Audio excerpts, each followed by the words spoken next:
Chapter 31. Ezio followed the senator through another maze of streets, though as these led to the Tiber, they were more familiar to him. They passed monuments, squares, and fountains that were all familiar to him, as well as building works.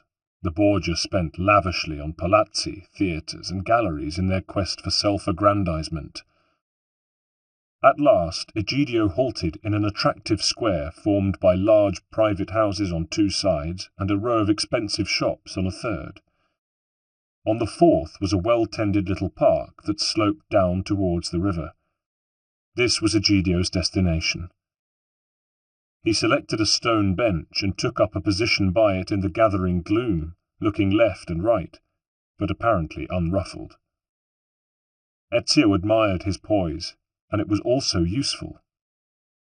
Any sign of nervousness might have put the banker's minions on their guard. Ezio took up position by a cedar tree and waited. He didn't have to wait long. Minutes after Egidio's arrival, a tall man dressed in a livery he did not recognize came up to him.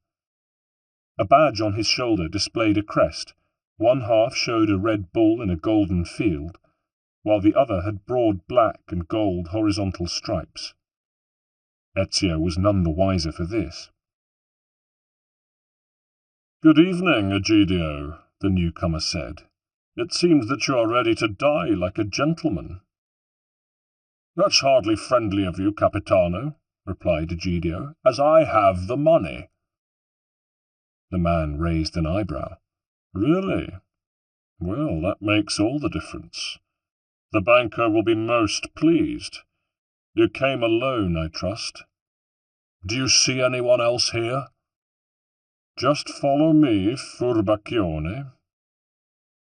They moved off, retracing their steps eastwards, and crossed the Tiber. Ezio followed them at a discreet distance, but staying within earshot. "Is there any news of my brother, Capitano?" asked Egidio as they walked.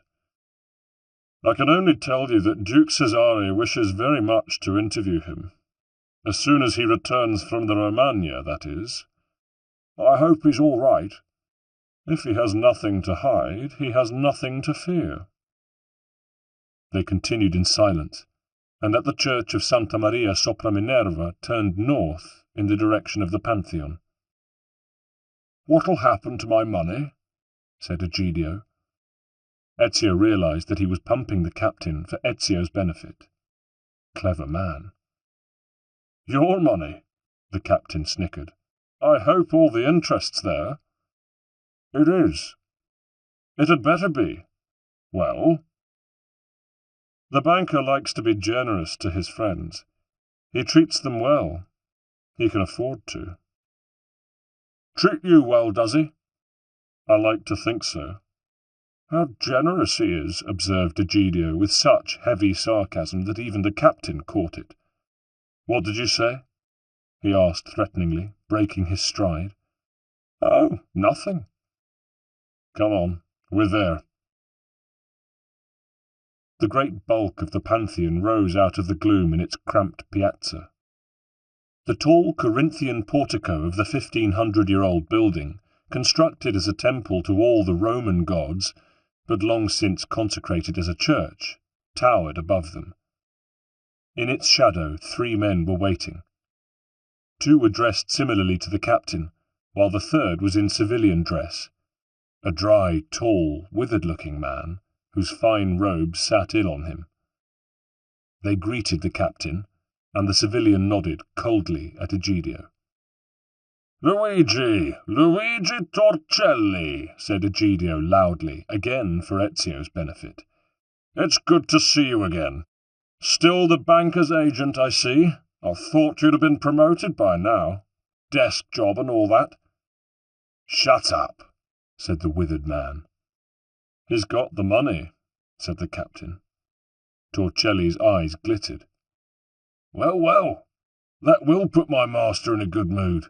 He's having a rather special party this evening, so I'm delivering your payment to him personally, at his palazzo. I must hurry. Time is money, so give it here." Egidio clearly hated to comply, but the two underling guards levelled their halberds at him, and he handed over the bags. "Oof," he said. "It's heavy.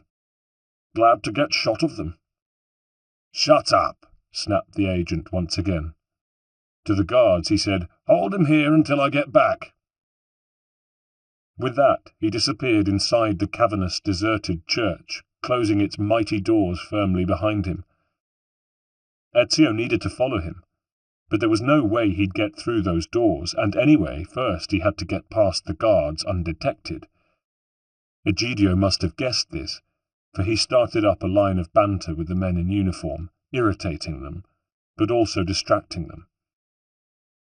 "Why not release me? I've paid up," he said indignantly. "What have you sold us short?" replied the captain.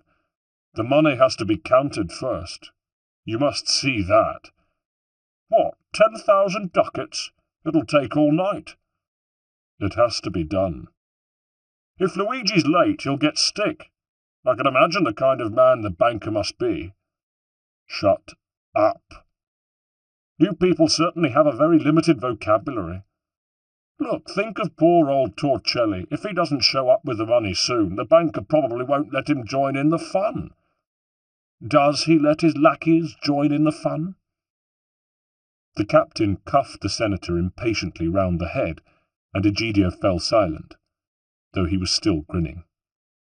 He'd seen Ezio slip past and begin to climb the facade of the building in the direction of the dome behind it.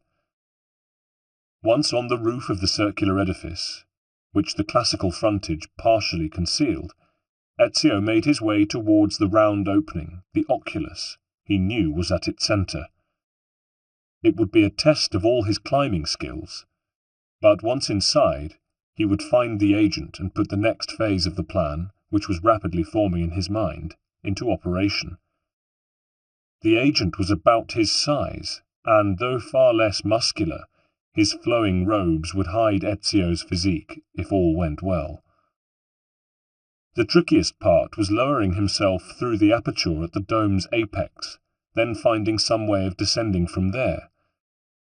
He'd been to the church before, and knew that censers hanging far below were suspended by chains from this very roof. If he could reach one of them, if it would take his weight. Well, there was no other way. Ezio knew full well that even he couldn't climb fly-like across the inner curve of a dome, coffered though it was, that hung 140 feet above the cold grey flagstone floor. He hung over the edge of the oculus and peered into the gloom beneath. A pinpoint of light far below showed where the agent was, seated on a bench that ran round the edge of the wall. He'd have the money next to him, and would be counting it by candlelight. Next, Ezio looked round for the chains that held the censers. None was within reach, but if he could just... He changed position and lowered his legs over the edge of the circular opening, gripping it with both hands.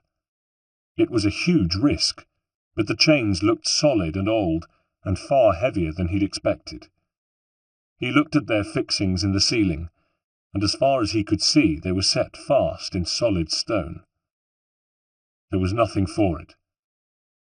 Pushing hard with his hands, he threw himself forwards and sideways into the void. For a moment it seemed he was suspended in the air, as if the air was holding him up, as water does a swimmer. But then he started to fall. His arms flailed forward, and he willed his body towards the nearest chain and caught it. The link slipped under his gloves, and he slid several feet before he was able to get a firm grip. Then he found himself swaying gently in the darkness. He listened. He had heard no sound, and it was too dark for the agent to see the chain swinging from where he sat far below. Ezio looked towards the light. It still burned steadily, and there were no calls of alarm. Steadily, he lowered himself down until he was perhaps 20 feet above the floor. He was quite close to the agent, and could see his silhouette hunched over the money bags, the gold coins glinting in the candlelight. Ezio could hear the man muttering and the gentle rhythmic click of an abacus. Suddenly, there was an awful tearing sound from above. The fixing of the chain in the roof could bear the strain of his extra weight no longer, and had ripped loose. Ezio let go of the chain as it went loose in his hands, and threw himself forward towards the candle. As he sailed through the air, he heard a startled, "Who's there?" from the agent, and a seemingly unending rattle as 140 feet of chain fell snaking to the floor. Thank God the church doors were closed. Their thickness would deaden any sound from within. Ezio fell upon the agent with his full weight, knocking the breath out of him, and both men sprawled on the floor, the agent spread-eagled beneath Ezio. He wriggled free, but Ezio had him by the arm. "Who are you? Christ protect me!" said the agent, terrified. "I'm sorry, friend," said Ezio, releasing the hidden blade. "What? No, no!" the agent jabbered. "Look, take the money. It's yours. It's yours!" Ezio adjusted his grip and drew the man close. "Get away from me!" "Requiescat in pace," said Ezio. Ezio quickly stripped the agent of his outer robes and put them on over his own, drawing a scarf over his lower face and tipping the agent's hat down low. The robes were a little snug, but they weren't a noticeably bad fit. Then he finished transferring the money from the bags into the metal box the agent had brought for the purpose, and where much of it was already neatly stacked. To it he added the account book, and abandoning the abacus and the leather bags, he tucked the heavy box under his arm and made for the door. He had heard enough of the agent's manner of speech to be able to emulate it tolerably, he hoped. Anyway, he'd have to chance it. As he approached the door, it opened and the captain called through it. "Everything going well in there?" "Just done." "Well, hurry up, Luigi, or we'll be late." Ezio emerged into the portico. "The count is complete?" Ezio nodded. "Va bene," said the captain.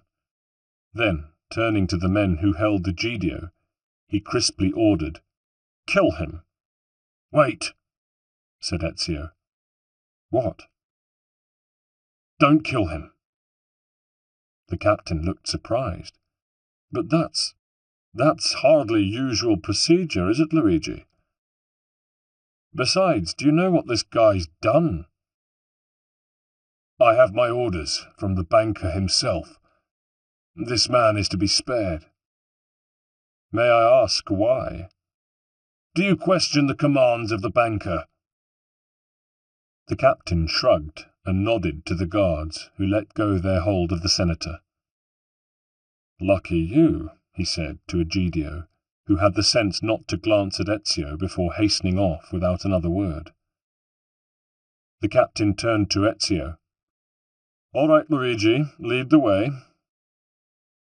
Ezio hesitated. He was stumped, as he had no idea where to go. He hefted the box. "This is heavy. Have the guards carry it between them." "Certainly." He passed the box over, but still didn't move. The guards waited. "Sir Luigi," said the captain after a few moments, "with respect, we must get this to the banker on time. Of course, I'm not questioning your authority, but should we not hurry?" What was the point of buying time to think? Ezio knew he'd have to work on a hunch. It was likely that the banker would live somewhere in the vicinity of either the Castel Sant'Angelo or the Vatican. But which? He plumped for the Castel Sant'Angelo and started off in a westerly direction. His security detail looked at one another, but followed him. Even so, he sensed their disquiet, and indeed, after they had gone a little way, he heard the two guardsmen whispering. "Is this some kind of test? Not sure. Perhaps we're too early."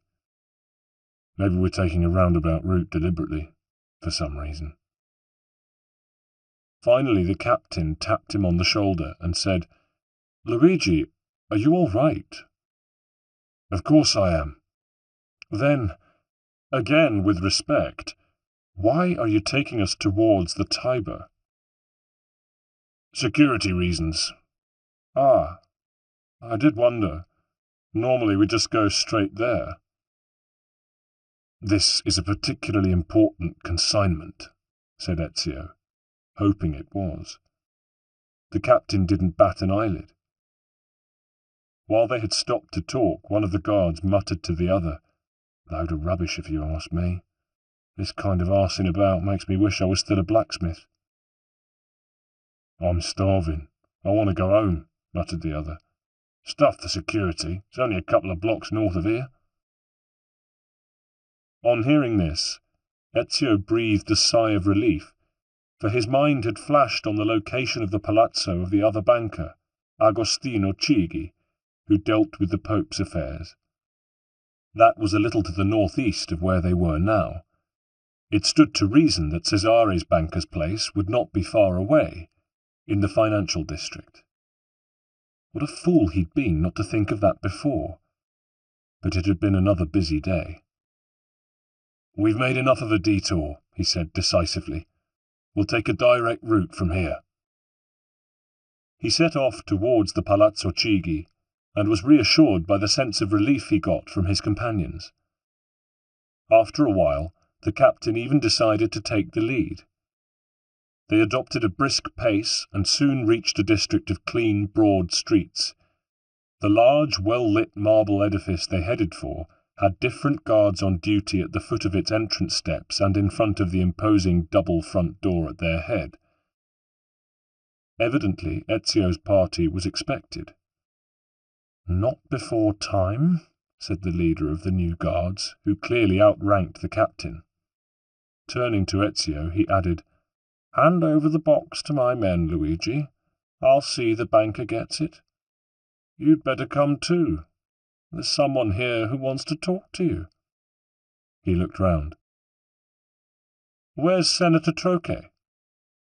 "Dealt with as ordered," said Ezio quickly, before anyone else could answer.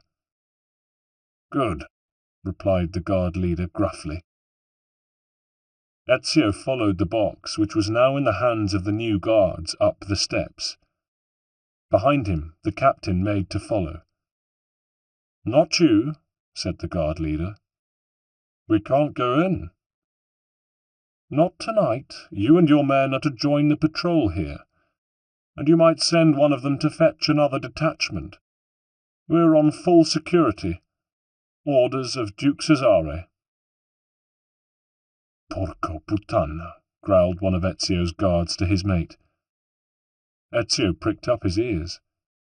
"Cesare, he's here," he thought to himself, his mind racing as he went through the open doors into an entrance hall ablaze with light and, luckily, thronged with people.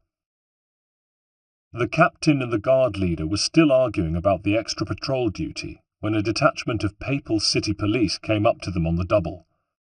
They were out of breath, and concern showed on their faces. "What is it, Sergeant?" the guard leader said to their commander. "Perdone, Colonnello, but we've just been on the beat near the Pantheon. The doors were open." "And?" "So we investigated. I sent some men in." "Spit it out, man." "We found Messer Torcelli, sir. Murdered." "Luigi?" The guard leader turned to look up at the front door through which Ezio had just disappeared. "Nonsense. He arrived here a few minutes ago, with the money. There must be some mistake." Chapter 32. Ezio, after having quickly and discreetly divested himself of Luigi's outer garments and hidden them behind a column, made his way through the crowd of richly attired guests, many of whom wore masks, keeping a close eye on the guards with the box of money. He drew nearer to them as they approached an attendant in fine livery, to whom they handed it. "For the banker," said one of the guards. The attendant nodded and, carrying the box with ease, turned to make his way towards the back of the hall. Ezio was about to follow when he was joined by 3 girls who brushed against him. Their dress was as opulent as that of the other guests, but their décolleté left little to the imagination. With a shock of surprise and pleasure, Ezio recognized them as courtesans from the Rosa in Fiore. He had obviously underestimated his sister. No wonder she was so furious with him. "We'll take over from here, Ezio," said one of the girls. "It wouldn't do for you to get too close," said a second, "but keep us in sight." They swanned off after the attendant and soon caught up with him, at which point one of them engaged him in conversation. "Hi there," she said. "Hello," replied the man guardedly. But it wasn't much fun being at such a party and yet having to be on duty. "Mind if I walk with you? All these people. It's hard to get through them with any speed." "Sure. I mean, I don't mind if you want to keep me company." "I've never been here before." "Where did you come from?" "Trastevere." She shuddered theatrically. "You have to pass some of the old ruins to get here. They make me nervous." "You're safe here." "With you, you mean?" The attendant smiled. "I could protect you if the need arose." "I bet you could." She looked at the box. "My, what a fine chest you have there." "It isn't mine." "Oh, but you're holding it in those strong arms of yours. What muscles you must have." "Want to touch them?" "Santo cielo! But what would I tell the priest in confession?" By now they had arrived at an iron-bound door flanked by 2 guards. Ezio watched as one of them knocked. A moment later, the door was opened and a figure in the red robes of a cardinal appeared in the entrance, with an attendant similarly dressed to the first. "Here is the money you were expecting, Your Eminence," said the first attendant, handing the box to the second. Ezio drew in his breath. His thoughts had been confirmed. The banker was none other than Juan Borgia the Elder, Archbishop of Monreal and Cardinal Priest of Santa Susanna. The self-same man he had seen in Cesare's company at Monteriggioni and in the stable-yard at the Castel Sant'Angelo. "Good," said the banker, whose black eyes glittered in his sallow face. He was eyeing the girl, who stood close to the first attendant. "I'll take her too, I think." He grabbed her by the arm and pulled her to him, looking levelly at the first attendant. "As for you, you are dismissed." "Onoratissima," said the girl, willingly snuggling up to the banker, as the attendant tried to control the expression on his face. The second attendant disappeared into the room beyond the door, closing it behind him, as the banker led the girl back into the party. The first attendant watched them go, then gave a resigned sigh. He started to leave, but then stopped, patting himself down. "My coin purse! What's happened to it?" he muttered, then looked in the direction the banker had gone with the girl. They were surrounded by laughing guests, amongst whom agile servants moved with silver trays loaded with food and drink. "Oh, shit," he said to himself, and made his way back towards the front doors which, as he passed through them, closed behind him. Evidently all the guests had arrived. Ezio watched him go and thought, if they continue to treat people like that, I should have no trouble mustering all the new recruits I need. Ezio turned and pushed his way through to a position close to the banker, just as a herald appeared on a gallery, and a trumpeter blew a short fanfare to make silence for him.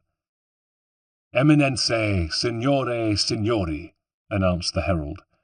"Our esteemed lord and guest of honour, the Duke of Valence and Romagna, Captain General of the Papal Forze Armate, Prince of Andria and Venafro, Count of Diois, and Lord of Piombino, Camerino, and Urbino, His Grace Messer Cesare Borgia, is about to honour us with an address in the great inner chamber."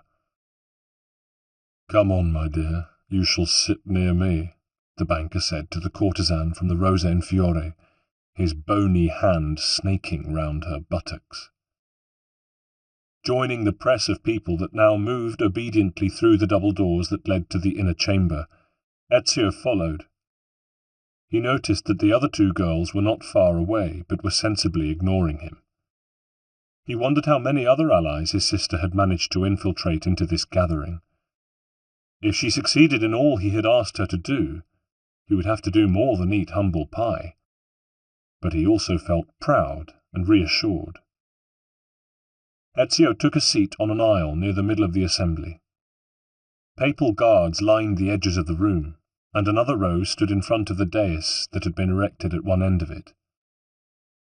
Once everyone had settled, the women fanning themselves, for the room was hot, a familiar figure in black strode onto the dais. He was accompanied, Ezio noticed, by his father, although Rodrigo simply took a seat behind him. To his relief, Lucrezia was nowhere to be seen, though she must have been released by now. "Welcome, my friends," said Cesare, smiling a little. "I know we all have a long night ahead of us." He paused for the laughter and scattered applause. "But I will not detain you long. My friends, I am honored that the Cardinal of Santa Susanna has gone to so much trouble to help me celebrate my recent victories." Applause.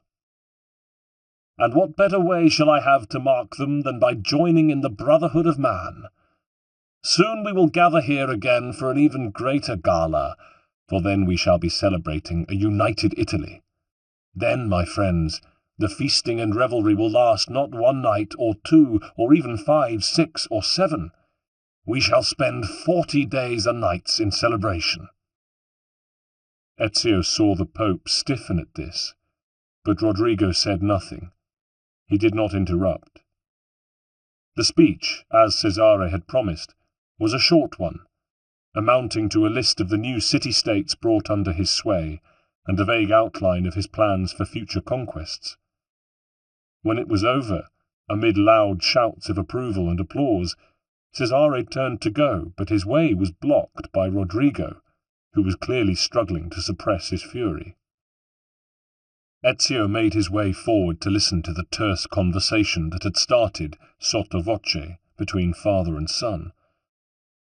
As for the other revellers, they had begun to drift back to the main hall, their minds already on the pleasures of the party ahead. "We did not agree to conquer all Italy," Rodrigo was saying, his voice full of spite. "But, caro padre, if your brilliant Captain General says we can do it, why not rejoice and let it happen? You risk ruining everything. You risk upsetting the delicate balance of power we have worked so hard to maintain." Cesare's lip curled. "I appreciate all that you have done for me, of course, caro padre. But do not forget that I control the army now, and that means that I make the decisions." He paused to let his words sink in. "Don't look so glum. Enjoy yourself." With that, Cesare left the dais and went through a curtained door to one side.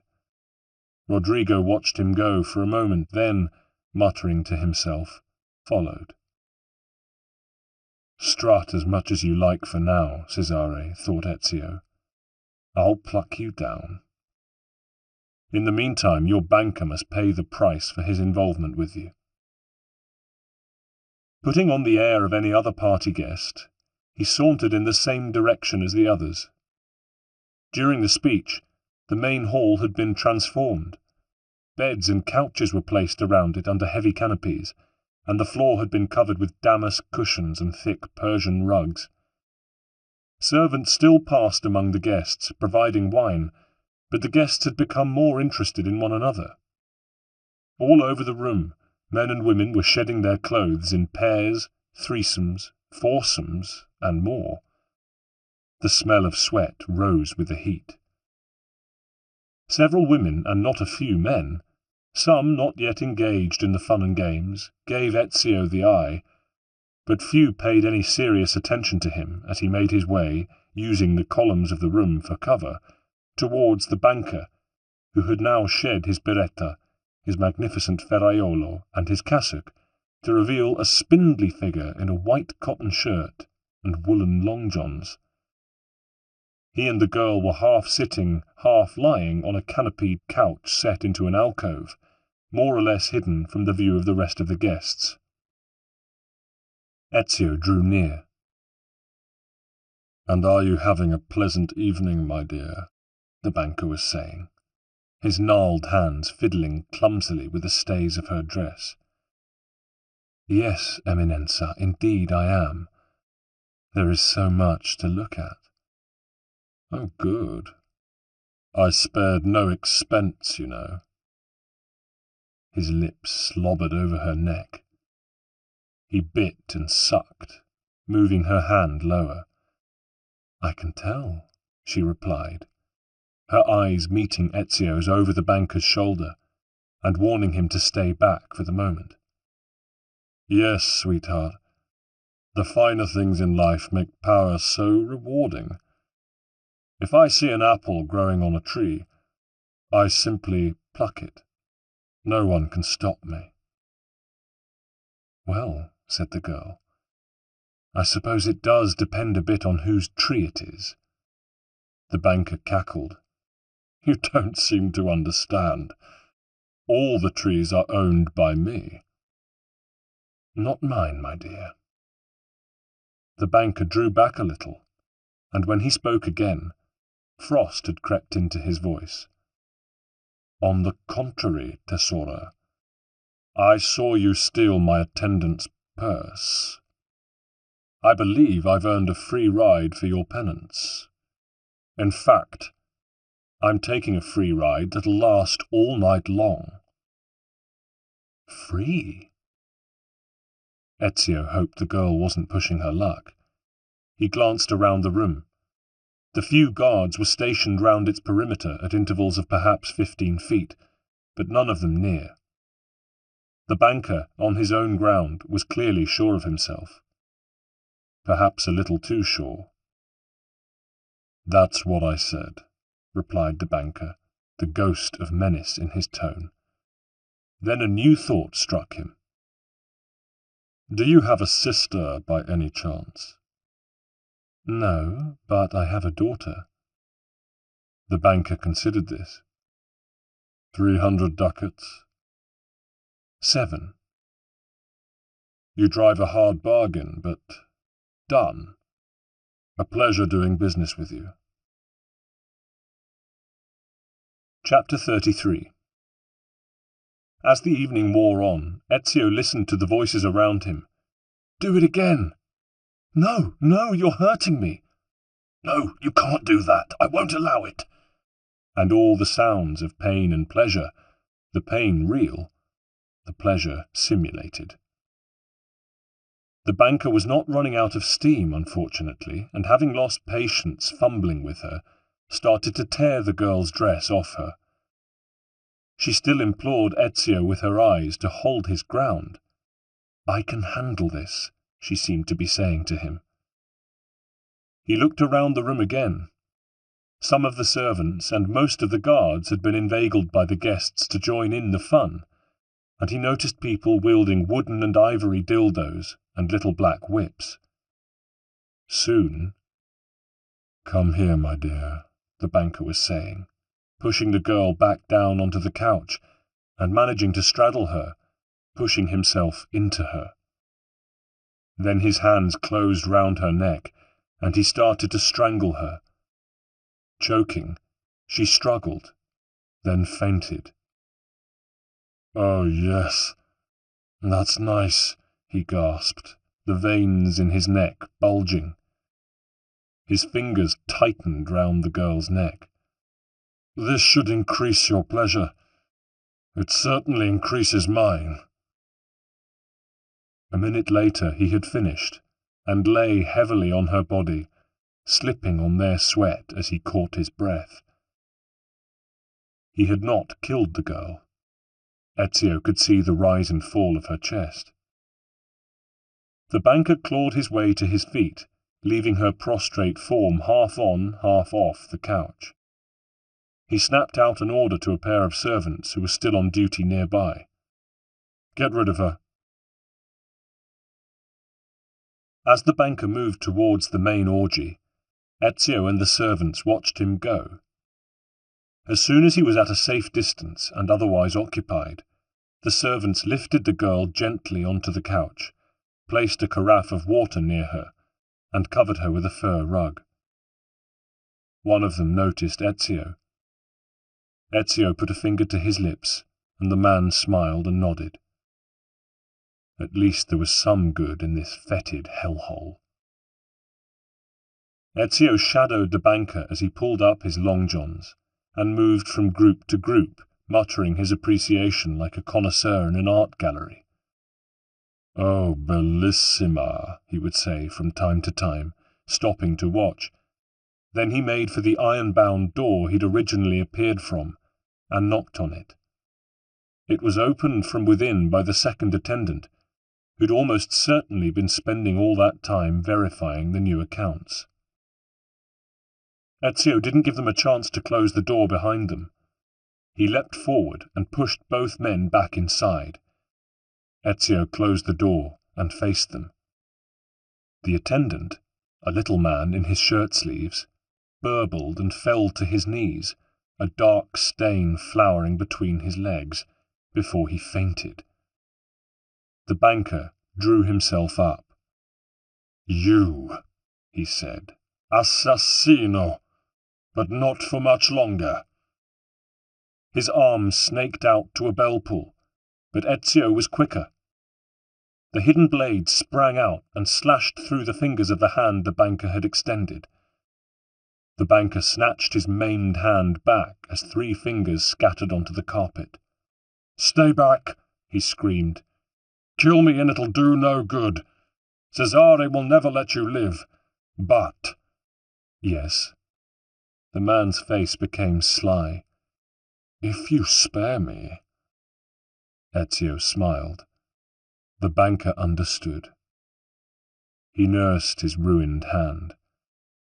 "Well," he said, though tears of pain and rage were starting in his eyes, "at least I have lived. The things I have seen, felt, tasted, I regret none of them. I do not regret a moment of my life."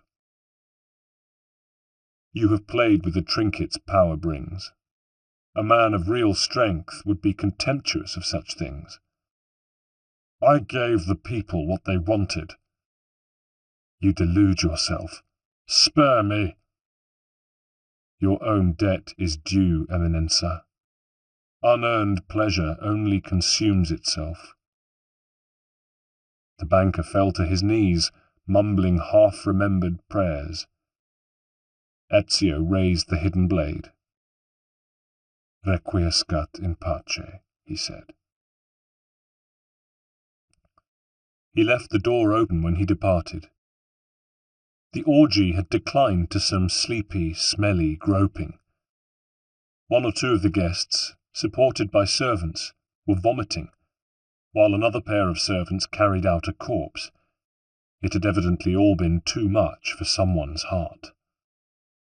There was no one left on guard. "We are ready," said a voice at his elbow.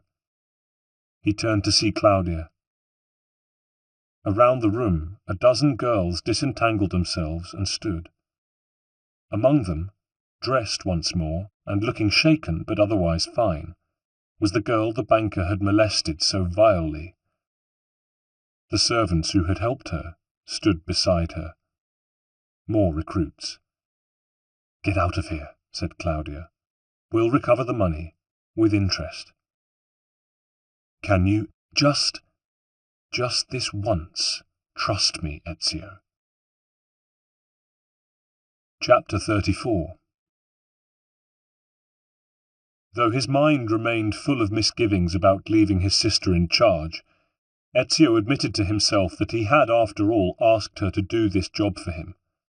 A lot hung on it, but he had better do as she'd said and trust her. It was cold in the small hours of the new day, and he pulled his hood up as he slipped past the dozing guards posted outside the banker's palazzo. The torches had burned low, and the house itself, no longer so brilliantly lit from within, seemed old, grey, and tired. He toyed with the idea of going after Rodrigo, whom he hadn't seen since his furious departure from the dais after Cesare's speech. Cesare clearly had not chosen to stay at the party, but he put the notion aside. He wasn't going to storm the Vatican single-handed, and he was tired. Ezio returned to Tiber Island to clean up and refresh himself, but he didn't linger over it. He had to find out as soon as possible how Claudia had fared. Only then would he be able truly to relax. The sun was appearing over the horizon, turning the rooftops of Rome gold as he skimmed over them in the direction of the Rosa in Fiore. From his vantage point, he saw a number of Borgia patrols running about the city in a state of high excitement and agitation, but the brothel was well hidden, and its location was a respected secret among its clients. They certainly wouldn't want to be answerable to Cesare if he got wind of it, so Ezio wasn't surprised to find no Borgia uniforms in its vicinity. He dropped down to a street not far away, and walked, trying not to hurry, towards the bordello. As he approached, however, he tensed. Outside there were signs of a struggle, and the pavement was stained with blood. Drawing his sword, and with a pounding heart, he made his way through the door, which he found ajar. The furniture in the reception room had been overturned, and the place was a mess. Broken vases lay on the floor, and the pictures on the walls, tasteful illustrations of some of the juicier episodes in Boccaccio, were askew. But that was not all. The bodies of 3 dead Borgia guards lay in the entrance, and there was blood everywhere. He was making his way forward when one of the courtesans, the self-same girl who had suffered at the hands of the banker, came to greet him. Her dress and hands were covered in blood, but her eyes were shining. "Oh, Ezio, thank God you're here." What happened? His thoughts flew to his mother and sister. "We got away all right, but the Borgia guards must have followed us all the way back here." What happened? "They tried to trap us inside, to ambush us." "Where are Claudia and Maria?" The girl was crying now. "Follow me." She preceded him in the direction of the inner courtyard of the Rosa in Fiore. Ezio followed, still in great trepidation, but he noticed that the girl was unarmed and, despite her distress, she led the way without fear. What kind of massacre? Had the guards killed everyone except her? How had she escaped? And left, taking the money with them? The girl pushed open the door leading to the courtyard, where an appalling sight greeted his eyes, though it was not the one he had expected. There were dead Borgia guards everywhere, and those that were alive were badly wounded or dying. In their midst, by the fountain, stood Claudia, her dress drenched in blood, with a rondel dagger in one hand and a stiletto in the other. Most of the girls whom Ezio had seen at the banker's palazzo stood near her, similarly armed.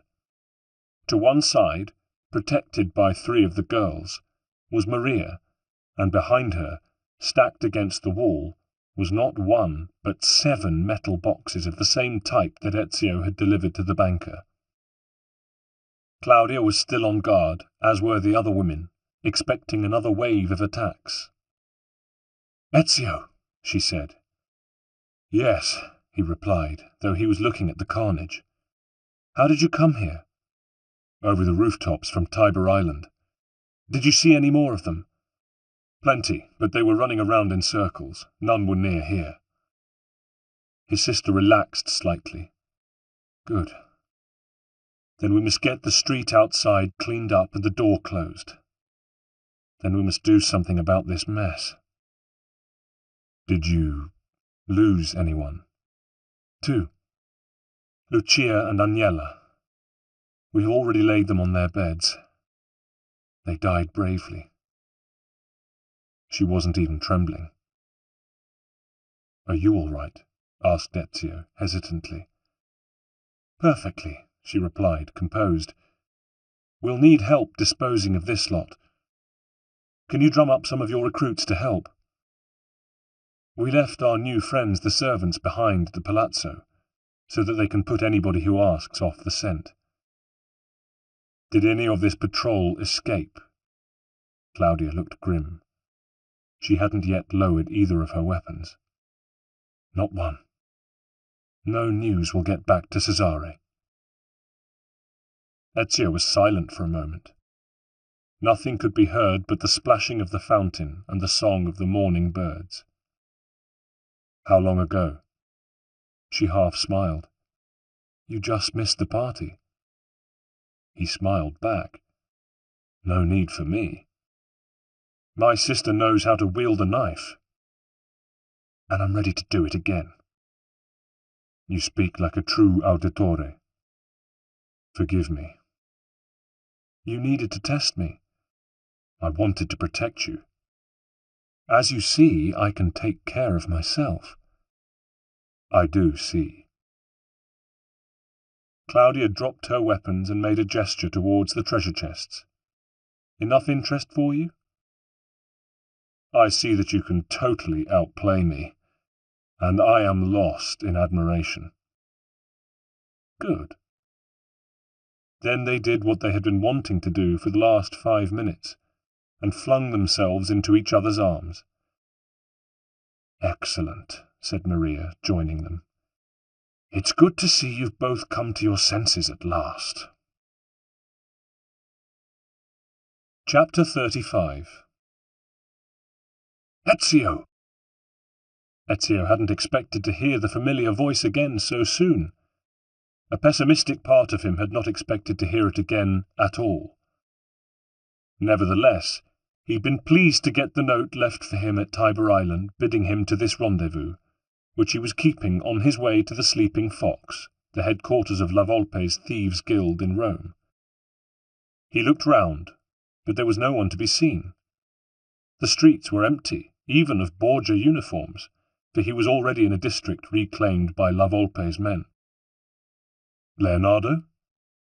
Over here. The voice came from a darkened doorway. Ezio walked across to it, and Leonardo dragged him into the shadows. Were you followed? No. Thank God. I've been sweating blood. Were you? No. My friend Messer Salai watches my back. I trust him with my life. Your friend? We're very close. Be careful, Leo. You have a soft heart where young men are concerned, and that could be a chink in your armour. I may be soft-hearted, but I'm not a fool. Now, come on. Leonardo pulled Ezio out of the doorway after first looking up and down the street. A few yards to the right, he ducked down an alleyway that snaked between windowless buildings and featureless walls for a furlong or so, at which point it became part of a crossroads with 3 other alleys. Leonardo took the one on the left, and after another few yards arrived at a low, narrow door, which was painted dark green. This he unlocked. Both men had to squeeze through the entrance, but once inside, Ezio found himself in a large vaulted hall. Natural light bathed the place through windows placed high in the walls, and the room was filled with trestle tables, cluttered and crowded with all manner of stuff, easels, animal skeletons, dusty books, maps rare and precious like all maps. The Assassin Brotherhood's own collection at Monteriggioni had been invaluable, but the Borgia in their ignorance had destroyed the map room with cannonades, and so had no use of them themselves. Pencils, pens, brushes, paints, piles of papers and drawings pinned to the walls. In short, it was the typical, familiar, and somehow comforting clutter of Leonardo's studios wherever Ezio had encountered them. "This is my own place," said Leonardo proudly. As far as possible from my official workshop near Castel Sant'Angelo. No one comes here but me. And Salai, of course. Don't they keep tabs on you? They did for a while, but I'm good at ingratiation when it suits me, and they swallowed the act whole. I rent this place from the Cardinal of San Pietro in Vincoli. He knows how to keep a secret, and he's no friend of the Borgia. There's no harm in taking out a little insurance for the future. Ezio, my friend, nothing but nothing gets past you. Now, to business. I don't know if there's anything I can offer you. There must be a bottle of wine somewhere. Leave it, don't worry. Just tell me why you sent for me. Leonardo went over to one of the trestle tables on the right-hand side of the hall and rummaged underneath it, then produced a long leather-bound wooden case which he placed on the tabletop. Here we are, he said with a flourish as he opened it. The case was lined in purple velvet. Salai's idea, bless him, explained Leonardo, and contained perfect copies of Ezio's lost codex weapons. There was the bracer for protecting the left forearm, the little retractable pistol, the double-bladed dagger, and the poison blade. The bracer was the biggest problem, continued Leonardo. It was very hard to get a match for that extraordinary metal. From what you told me of the accident in which you lost the originals, it might have survived. If you could get it back? If it did survive, it will be buried under several tons of rubble, said Ezio. It might as well be at the bottom of the sea. He slipped the bracer on. It felt a little heavier than the first, but it looked as if it would serve very well. I don't know how to thank you, he said. That's easy, replied Leonardo, with money. But these are not all. He delved under the table again and brought out another case, larger than the first. These are new, and may come in handy from time to time. He opened the lid to reveal a lightweight crossbow with a set of bolts, a set of darts, and a mailed leather glove. The darts are poisoned, said Leonardo, so don't ever touch the points with your bare hands. If you can retrieve them from your target, you'll find they are reusable up to 12 times. And the glove? Leonardo smiled. I'm rather proud of that. It'll enable you to climb on any surface with ease, almost as good as becoming a gecko. He paused, troubled. We haven't actually tested it on glass, but I doubt if you'll ever encounter a surface that smooth. He paused. The crossbow's just a crossbow, but it's very compact and light. What makes it special is that it's just as powerful as those heavy things which are now being superseded by my wheel locks, forgive me, and of course the advantage it has over a gun is that it's more or less silent. I can't carry these with me now. Leonardo shrugged. No problem, we'll deliver them. To Tiber Island? Ezio considered. No, there's a bordello called the Rosa in Fiore. It's in the Rione Montium et Biberatice, near the old forum with the column. We'll find it. Leave them there with my sister Claudia. May I? Ezio took a sheet of paper and scribbled something on it. Give this to her. I've sketched its location, as it's hard to find. I'll get the money to you as soon as possible. 5,000 ducats. How much? Not cheap, these things. Ezio pursed his lips. Fine. He took back the note and wrote an additional line. We have recently come into some new and unexpected funds. My sister will pay you. And listen, Leo, I have to trust you. Not a word to anyone else. Even Salai? Salai if you have to. But if the brothel's location is discovered by the Borgia, I will kill Salai, and I will kill you, my friend. Leonardo smiled. I know these are very troubled times, my dear, but when have I ever let you down? Content with that, Ezio took leave of his friend and continued on his way to the sleeping fox. He was running late, but the meeting with Leonardo had been more than worth it. He went through the courtyard, pleased to see that business still seemed to be booming, and was about to announce himself to the thieves standing guard on either side of the door marked Uffizi, when La Volpe himself appeared, apparently out of nowhere. He was good at that. "Buongiorno, Ezio." "Ciao, Gilberto. I'm glad you've come.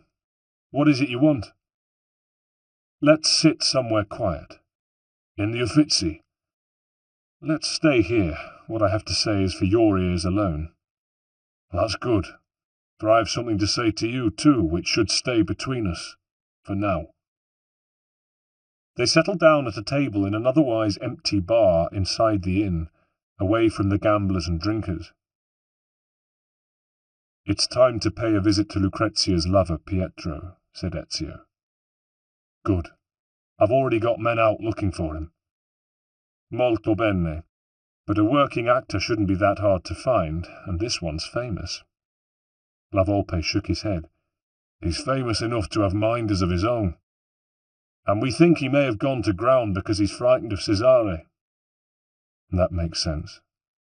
"Well, do your best. Now, what is it you have on your mind?" La Volpe wrestled with himself for a moment, then said, "It's delicate. Ezio, if I may." "What is it?" "Someone has warned Rodrigo to stay away from the Castel Sant'Angelo." "And you think that someone is Machiavelli?" La Volpe was silent. "Do you have proof?" Ezio pressed him. "No, but—" "I know that Machiavelli troubles you, but listen, Gilberto, we must not be split apart by suspicion." At that moment the door banged open, and they were interrupted by the arrival of a wounded thief, who staggered into the room. "Bad news!" he cried. "The Borgia know the whereabouts of our spies." "Who told them?" thundered La Volpe, rising. "Maestro Machiavelli was asking about our search for the actor Pietro earlier today." La Volpe's hand tightened into a fist. "Ezio," he said quietly. "They've got 4 of our men under guard," said the thief. "I was lucky to get away." "Where?" "Not far from here, near Santa Maria dell'Orto." "Come on," La Volpe yelled to Ezio. Within minutes, La Volpe's men had readied 2 horses, and the 2 assassins rode out of the stables of the Sleeping Fox at breakneck speed. "I still do not believe Machiavelli has turned traitor," insisted Ezio as they rode. "He went quiet for a bit to allay our doubts," La Volpe hurled back. "But look at the facts. First the attack on Monteriggioni, then the business at the Castel Sant'Angelo, and now this. He is behind it all. Just ride like the devil. We may still be in time to save them." They galloped helter-skelter through the narrow streets, reining in and thrusting forward as they strove to avoid injuring the people and smashing down the market booths in their path. Citizens and chickens alike scattered in their path, but when Borgia guards tried to block their way, halberds raised, they simply rode them down. They reached the place the wounded thief had indicated within 7 minutes, and saw the Borgia uniforms preparing to pack the 4 captured thieves onto a covered wagon, hitting them with the pommels of their swords and taunting them as they did so. In a moment, Ezio and La Volpe were upon them like avenging furies. Swords drawn, they steered their mounts skillfully among the guards, cutting them off from their prisoners and dispersing them about the square in front of the church.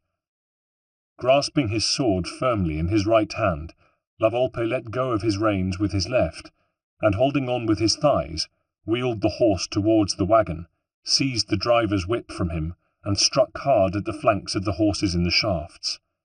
They reared and neighed, then stampeded off, as the wagoner strove in vain to control them.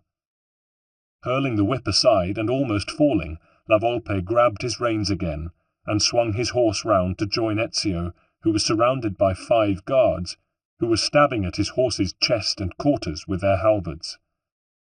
Flailing them with his sword, La Volpe gave Ezio enough time to break free of the trap and slice open the midriff of the closest guard.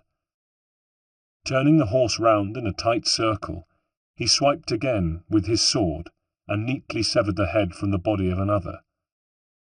Meanwhile, La Volpe had dispatched the last of the guards, while the rest either lay wounded or had fled. "Run, you swine!" La Volpe yelled at his men. "Back to base, now! We'll join you there!"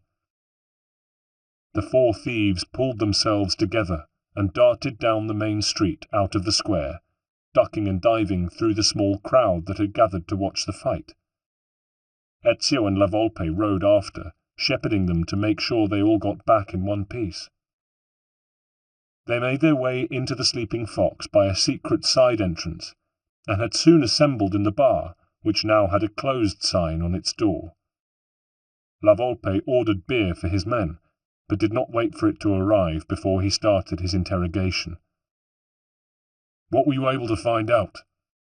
"Boss, there's a plan to kill the actor this evening. Cesare is sending his butcher to see to it." "Who's that?" asked Ezio. "You've seen him," replied La Volpe. "Micheletto Correia. No one could ever forget a face like that."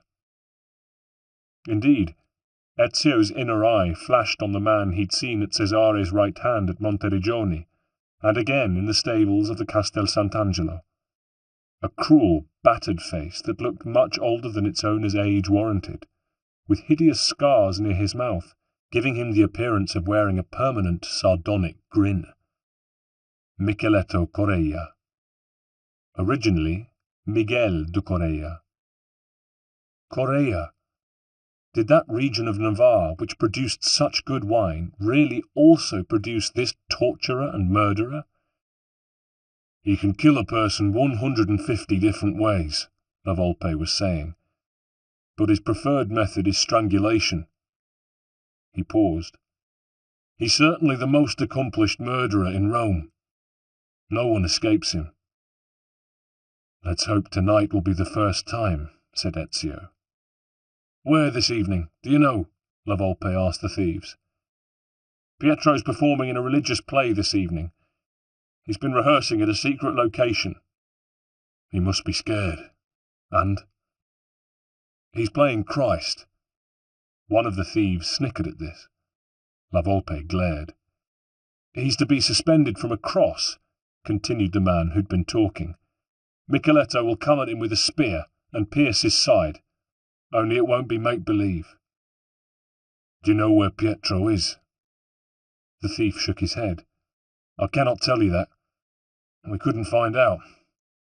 But we do know that Micheletto will wait at the old baths of the Emperor Trajan." "The Terme di Traiano?" "Yes. We think the plan is this. Micheletto intends to disguise his men in costumes and make the killing look like an accident." "But where's the performance taking place?" "We don't know, but it can't be far from where Micheletto will be waiting for his men to gather." "I'll go there and shadow him," Ezio decided. "He'll lead me to Lucrezia's lover." "Anything else?" La Volpe asked his men. They shook their heads. A serving man came in then, bringing a tray containing beer, bread, and salami, which the thieves fell on gratefully. La Volpe drew Ezio to one side. "Ezio, I'm sorry, but I am convinced that Machiavelli has betrayed us." He held up a hand. "Whatever you say will not convince me otherwise. I know we would both wish to deny it, but the truth is now clear. In my opinion, we should do what needs to be done." He paused. "And if you don't, I will." "I see. And there's another thing, Ezio. God knows I'm loyal, but I also have the welfare of my men to consider. Until this thing is settled, I'm not putting them at unnecessary risk any more." "You have your priorities, Gilberto, and I have mine." Ezio left to prepare himself for his evening's work. Borrowing a horse from La Volpe, He made his way straight to the Rosa in Fiore, where Claudia greeted him. "You've had a delivery," she said. "Already?" "2 men, both very dapper. One quite young and a bit shifty-looking, but handsome in a pretty sort of way. The other maybe 50, a few years older than you, anyway. Of course, I remembered him, your old friend Leonardo. But he was quite formal. He gave me this note and I paid him." "That was quick." Claudia smiled. "He said he thought you might appreciate an express delivery." Ezio smiled back. It would be good to encounter tonight's villains.